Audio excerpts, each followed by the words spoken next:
Okay, let's get started. So what I've seen to be very successful for changing the batteries would be a small flathead that's, I guess, a couple millimeters wide, and then a smaller one used for prying that battery out without causing damage. Most of them are a CR2025 or a 32. But let's go ahead and explore how to open these up. Let's get started. So we have kind of in chronological order of the Ford remotes. Let's get started. And also, if you have a battery tester, you can use that. But let's get started. So for this, we're just going to pry this a smidge, open, and like so. You're gonna take note of how it has like the information here. It says like which way for positive, negative, and pop it back. So this would be like for an old Ford F-150, like a early 2000s. Here's like for an Explorer or Focus, and you're gonna see this little tab here. A small flathead is not enough, so I use this, and I just gently twist, and then twist a smidge more, and you see it start to give it a little extra love and kind of loosen it. There we go, and it pops. And there's your battery there, and it's a 2032.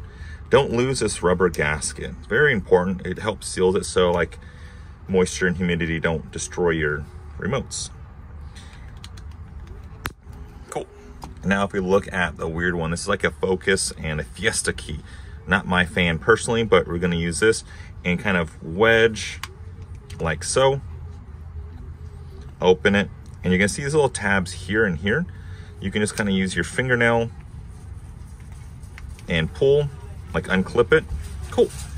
You're gonna see your immobilizer chip there, the battery, and those little prongs. A side note, sometimes these prongs, like the customer's like, hey, it's not working, and they change the battery, they damage these and they bend them. So you can always bend them out and make sure they're touching these contact plates. Cool, let's put this back, it clips. Now you hear that click, that's nice. If you have to like force it and it's not clicking, that means you're doing something wrong. So let's go ahead and slide it back in. Oop. Cool, good. This is like for a Taurus, kind of a weird one. There's a little button here, it presses in, as you can see. This one is just for looks. So I'm gonna press in and pull out. And then we're gonna have this little tab here, so we can use the key blade for some of them. Sometimes you can't, or you use a larger flathead and just gently pry up a smidge, and there's your battery. And there's these little tabs here, make sure you don't damage them. Slide in and clip. Cool, and it's flush. There's no like gaps in the seam. That means it's back together. This is another unique one. You don't really see these too often. So to take out this, you're always gonna pull on this little loop. It doesn't really do anything. There's these little tabs here on either side. They're kind of like spring loaded. So if I press, see how it lifts up? It's like a hidden compartment. So I'm gonna see if I can get this on camera. So I press, see how it raises up? And then stick my fingernail under there, and I can pull that out. Well, that's only gonna get your emergency key. You still have the battery under here. So how do I get that? I found there's like no slot really for it. You have to find like imperfections in the seam and just kind of like wedge your fingernail in there, or if you have a X-Acto knife, and it kind of clicks open.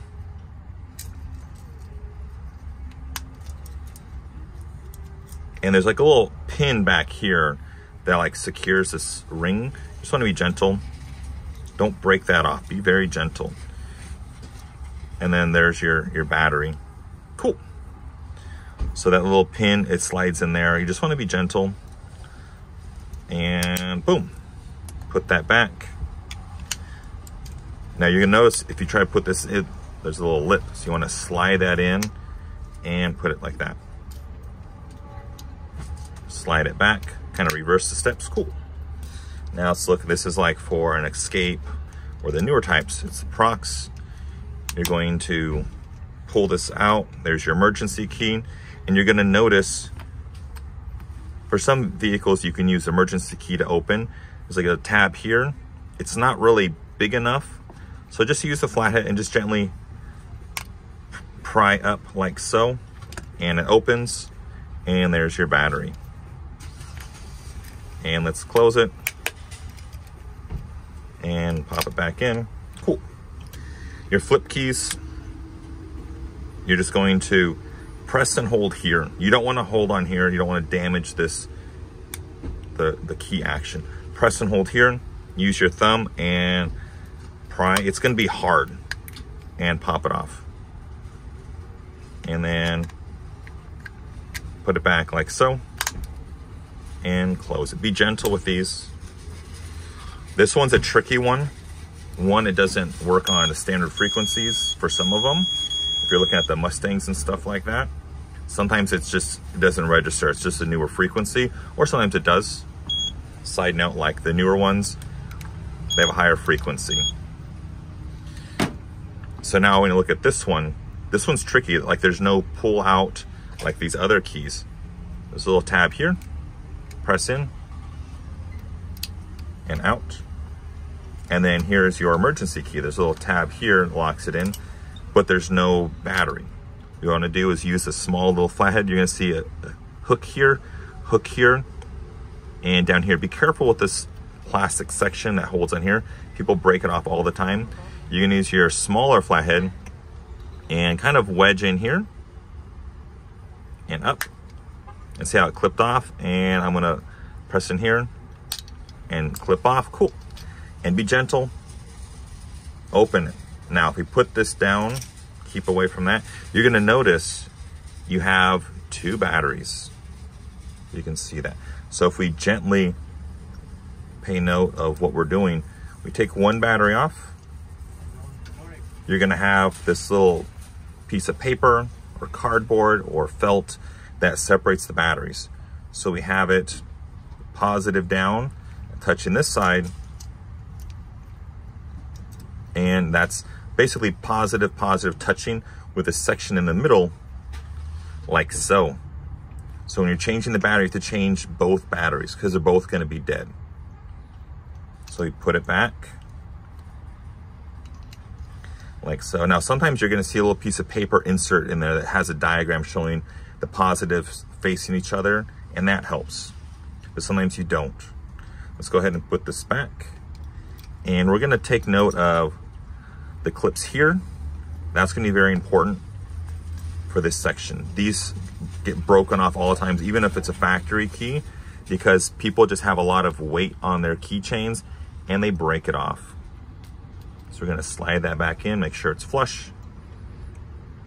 We're going to line this up first, like pivot, pinch it, and pinch on the front, pinch here, and it's not seated yet, and pinch a little. Cool. Make sure it looks flush. You hear those clicks.